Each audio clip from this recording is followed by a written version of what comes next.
नमः शिवाय। प्यारे भक्तों, आज आप सभी श्रवण करेंगे कजली तीज की व्रत कथा। यह भादो बदी तीज है। इस दिन व्रत रखकर गायों का पूजन करते हैं। 7 गायों के लिए 7 आटे की लोई बनाकर उन्हें खिलाए, फिर स्वयं भोजन करें। बहुएं चीनी और रुपयों का बायना सासू जी को पैर छूकर देती हैं। कथा। एक साहूकार था, उसके 7 बेटे थे। उसका सबसे छोटा बेटा अपाहिज था। वह रोजाना एक वेश्या के पास जाता था। उसकी पत्नी बहुत पतिव्रता थी। खुद उसे कंधे पर बैठाकर वेश्या के यहाँ ले जाती थी। बहुत गरीब थी। जेठानियों के पास काम करके अपना गुजारा करती थी। भाद्रपद के महीने में कजली तीज के दिन सभी ने तीज माता का व्रत और पूजा के लिए सातु बनाए। छोटी बहू गरीब थी। उसकी सास ने उसके लिए भी एक सातु का छोटा पिंडा बनाया। शाम को पूजा करके जैसे ही वो सत्तू पासने लगी, उसका पति बोला, मुझे वैश्या के यहाँ छोड़ कर आओ। हर दिन की तरह उस दिन भी वह पति को कंधे पर बैठाकर छोड़ने गई, लेकिन वो बोलना भूल गया, तुम जाओ। वह बाहर ही उसका इंतजार करने लगी। इतने में जोर से वर्षा आने लगी और बरसती नदी में पानी बहने लगा। कुछ देर बाद नदी से आवाज आई, आओ ताड़ी जाओ ताड़ी, दोना खोल के पी, पिया प्यारी होई। आवाज सुनकर उसने नदी की तरफ देखा तो दूध का दोना नदी में तैरता हुआ आता दिखाई दिया।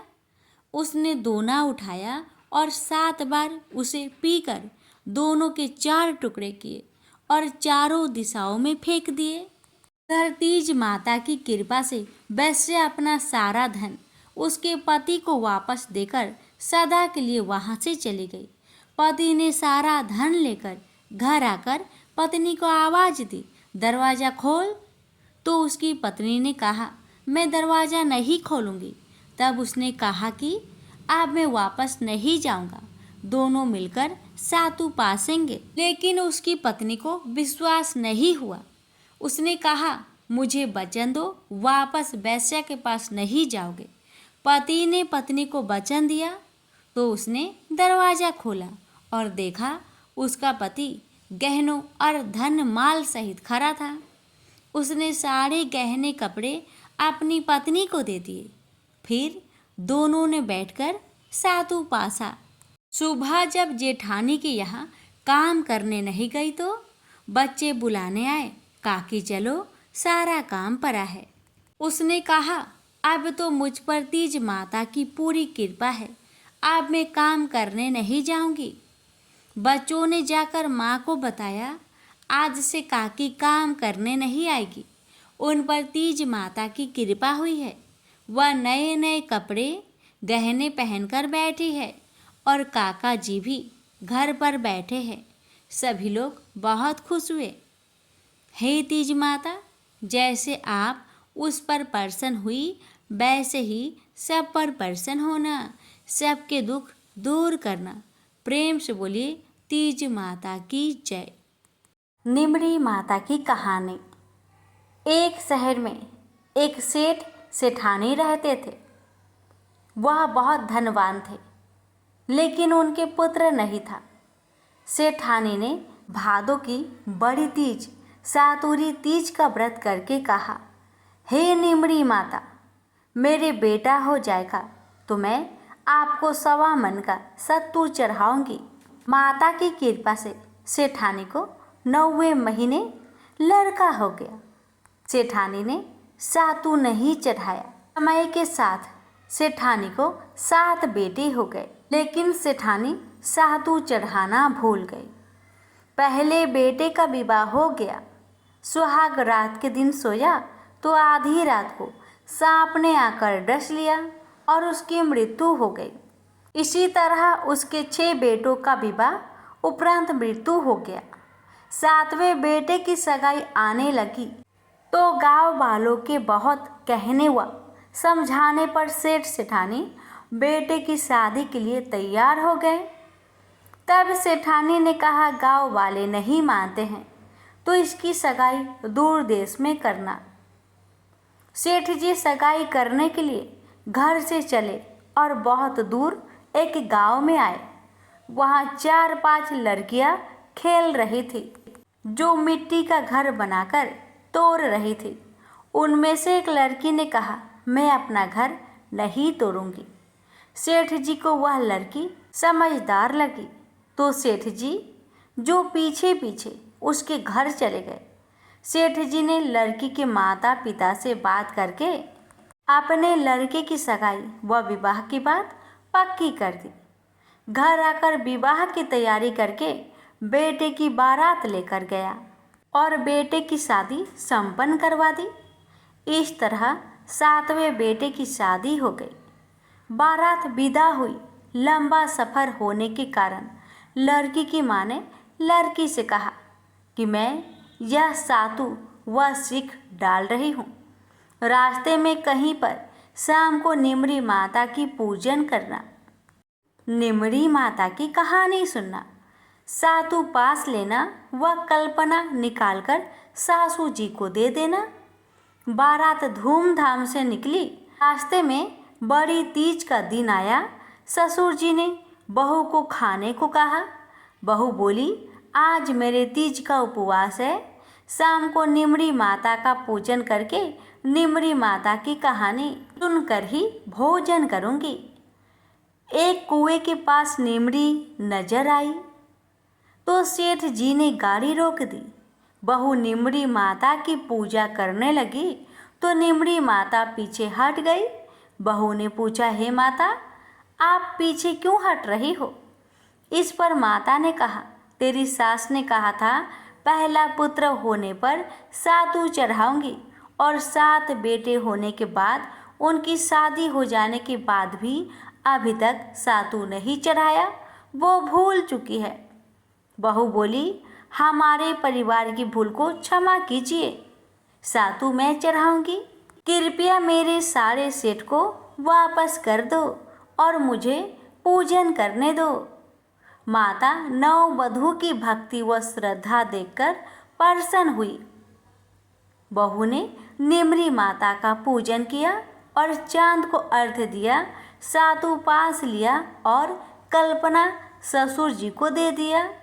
प्रातः होने पर बारात अपने नगर लौट आई। जैसे ही बहू ने ससुराल में प्रवेश किया, उसके छठों जेठ प्रकट हो गए। सभी बड़े खुश हुए। उन सभी को गाजे बाजे से घेर लिया। सासू बहू के पैर पकड़कर धन्यवाद करने लगी तो बहू बोली, सासू जी, आप ये क्या करती हो? जो भुला रही हो उसे याद कीजिए। सासू बोली, मुझे तो याद नहीं, तू ही बता दे। बहू बोली, आपने निमड़ी माता के सातु चढ़ाने को बोला था, सो पूरा नहीं किया। तब सासू को याद आई। 12 महीने बाद जब कजली तीज आई, सभी ने मिलकर 7.25 मन का सातु तीज माता को चढ़ाया। श्रद्धा और भक्ति भाव से गाजे बाजे के साथ निमरी माँ की पूजा की, बुलवा पूरी करी। हे भगवान, उनके आनंद हुआ वैसा सबके होवे, खोटी की खड़ी अधूरी की पूरी। बोलिए निमरी माता की जय। गणेश जी और मालिन की कथा। एक बार एक नगर में एक मालिन रहती थी। उसके पति चल बसे थे। उसका एक 4 साल का पुत्र था। उसकी सास कठोर हृदय की स्त्री थी। वह बहू को बहुत तकलीफ देती थी। एक दिन सास ने बहू और पोते को घर से निकाल दिया। वे दोनों रोते हुए चलते चलते एक जंगल में जा पहुँचे। वहाँ एक बड़े पेड़ के नीचे बैठ गए। वहाँ से थोड़ी दूर पर एक गणेश जी का मंदिर था। वहाँ बहुत लोग गणेश जी के दर्शन करने आते थे। दर्शन करके गणेश जी को प्रसाद चढ़ाते, फिर वह प्रसाद सबको बांट देते थे। इस प्रसाद से माँ बेटे का गुजारा होने लगा। दोनों गणेश जी की पूजा पाठ में लग गए।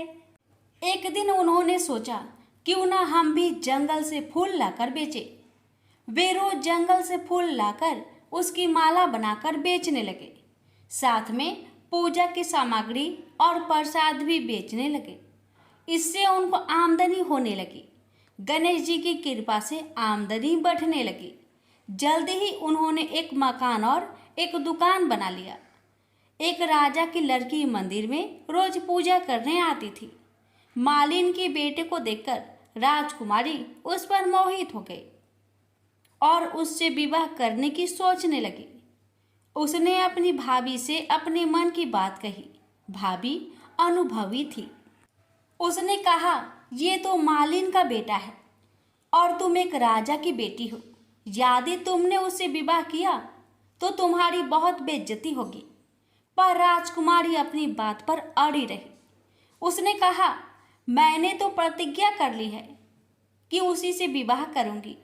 भाभी ने घर जाकर सारी बात राजा को बता दी। राजा ने मना नहीं किया और विवाह के लिए तैयार हो गए। उन्होंने बड़े धूमधाम से बेटी का विवाह मालिन के बेटे के साथ कर दिया। मालिन ने सबसे पहले बेटे बहू को गणेश जी की मंदिर में ले जाकर पूजा पाठ करवाया और गणेश जी का आशीर्वाद दिलवाया।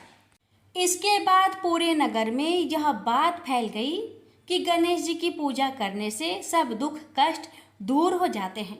यह बात सुनते ही नगर के सभी लोग मंदिर आने लगे। मालिन और उसके बेटे की बिक्री और बढ़ गई। उधर उसकी सास के बुरे दिन आ गए। अन्नदाता उससे रूठ गई और वह भूखे मरने लगी। एक दिन वह रोती धोती उसी गणेश जी के मंदिर में आ पहुंची। वहां वह मालिन के बेटे से बोली, मैं भूखी हूँ, मुझे रोटी कपड़ा दे देना, इसके बदले मैं तुम्हारे सारे काम कर दूंगी। लड़के को दया आ गई और उसे काम पर रख लिया। उसने अपनी दादी को नहीं पहचाना। जब मालिन घर आई तो उसने सास को पहचान लिया। वह सास से बोली, सासू जी आप यहाँ कैसे? सास ने पोते की तरफ इशारा करके कहा, मेरी इस सेठ के यहाँ नौकरी लग गई है। बहू बोली, यह आपका पोता है और यह घर भी आपका ही है, यह दुकान भी आपका ही है। जब आपने हमें घर से निकाला तब गणेश जी ने हमारी रक्षा की। बहू की बात सुनकर सास बोली, मेरी करनी मैंने भोग ली। बहू बोली, सासू जी अब आप हमारे यहाँ रहो और पोते का सुख देखो। हे गणेश जी महाराज, जैसा सुख आपने मालिन को दिया वैसा ही सुख सबको देना। प्रेम से बोलिए गणेश भगवान की जय। लापसी तपसी की कथा। एक लापसी था, एक तपसी था। तपसी हमेशा भगवान की तपस्या में लीन रहता था। लापसी रोजाना सवा सेर की लापसी बनाकर भगवान का भोग लगाकर जीम लेता था। एक दिन दोनों लड़ने लगे। लापसी बोला, मैं रोज भगवान की तपस्या करता हूँ इसलिए मैं बड़ा हूँ। लापसी बोला कि मैं रोज भगवान को सवा सेर लापसी का भोग लगाता हूँ इसलिए मैं बड़ा हूँ। नारद जी वहाँ से गुजर रहे थे। दोनों को लड़ता देखकर उनसे पूछा कि क्यों तुम लड़ रहे हो? लापसी ने खुद को बड़ा होने का कारण बताया और तपसी ने अपना कारण बताया। नारद जी बोले, तुम्हारा फैसला मैं कर दूंगा। दूसरे दिन लापसी और तपसी नहाकर अपनी रोज की भक्ति करने आए तो नारद जी ने छुपकर 1.25 करोड़ की एक एक अंगूठी उन दोनों के आगे रख दी। तपसी की नजर जब अंगूठी पर पड़ी तो उसने चुपचाप अंगूठी उठाकर अपने नीचे दबा ली। लापसी की नजर अंगूठी पर पड़ी लेकिन उसने ध्यान नहीं दिया। भगवान को भोग लगाकर लापसी खाने लगा। नारद जी सामने आए तो दोनों ने पूछा कि कौन बड़ा?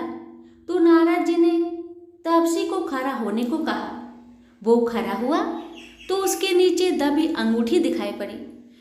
नारद जी ने तपसी से कहा, तपस्या करने के बाद भी तुम्हारी चोरी करने की आदत नहीं गई इसलिए लापसी बड़ा है और तुम्हें तुम्हारी तपस्या का कोई भी फल नहीं मिलेगा। तपसी शर्मिंदा होकर माफी मांगने लगा। उसने नारद जी से पूछा, मुझे मेरी तपस्या का फल कैसे मिलेगा? नारद जी ने कहा, यदि कोई गाय और कुत्ते की रोटी नहीं बनाएगा तो फल तुझे मिलेगा। यदि कोई ब्राह्मण को भोजन करवाकर दक्षिणा नहीं देगा तो फल तुझे मिलेगा। यदि कोई साड़ी के साथ ब्लाउज नहीं देगा तो फल तुझे मिलेगा। यदि कोई दिए से दिया जलाएगा तो फल तुझे मिलेगा। यदि कोई सारी कहानी सुने लेकिन तुम्हारी कहानी नहीं सुने तो फल तुझे मिलेगा। उसी दिन से हर व्रत कथा कहानी के साथ लापसी तापसी की कहानी भी सुनी और कही जाती है। प्रेम से बोलिए लक्ष्मी नारायण की जय।